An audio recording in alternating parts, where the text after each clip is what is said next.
Good afternoon, Dr. Berger. Good afternoon, Irina. So we have tons of patients who losing weight and the face is drooping and really those lines become very vivid.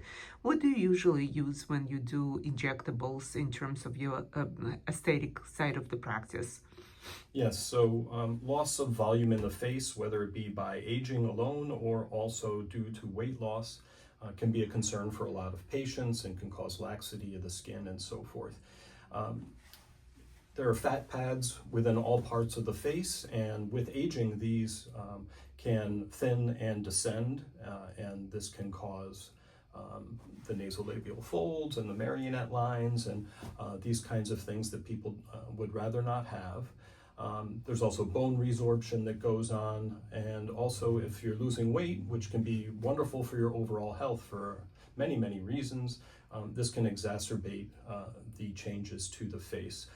What I use is a hyaluronic acid filler. I happen to like to use the Galderma Restylane line, but there are many, many others that are quite good as well. This is just one that I happen to like using, and I have no financial affiliation with any of the dermal filler companies.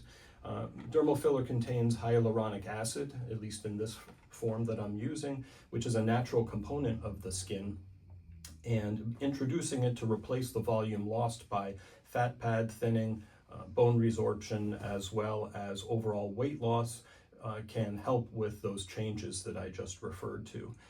In addition, for general aging, particularly of the upper third of the face with forehead lines or rhytids, frown lines in the glabellar region, or crow's feet, relaxing the muscles of that part of the face using a neurotoxin. I happen to like to use Xeomin, and can, by decreasing the strength of the muscles, cause less formation of those wrinkles. I happen to like Xeomin. Again, I have no financial affiliation with any of the neurotoxin companies, but there is evidence that since COVID, with the formation of antibodies that we make against the virus as well as the vaccines, there may be some cross-reactivity with some of the other brands, and that may cause them not to last as long, the effect not to be as long-lasting as with Xeomin, because it has an additional component added onto it. So two things to consider if you're just aging, or if you're aging plus some weight loss. Dermal filler can help to replace the volume that's lost and decrease the severity of some of the changes, and neurotoxin in general for wrinkles due to long-term use of the muscles of the upper third of the And face. how interchangeable are they? Like we had recently patient who actually requested in psoas muscle she wanted to do filler, and you said absolutely not. So with dermal filler, you have to be very careful of the vascular blood flow in the face and know where the arteries and the veins are.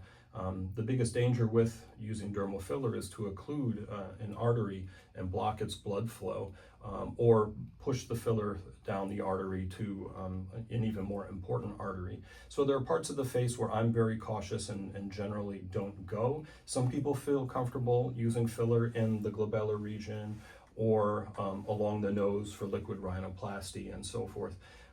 But the danger with the glabellar region can be blindness if you enter one of the arteries in this region, because it goes back and connects or anastomoses with the ophthalmic artery to the eye. And the nasal arteries here, if you block them, of course, you can lose blood flow to the tip of the nose.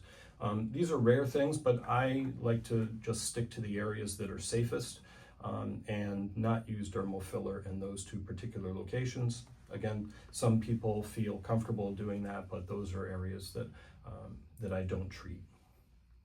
Wonderful, thank you. Yeah, safety is number one, and you Of also, course. whenever you do trainings for clinicians, you also specify and you take huge emphasis on anatomy.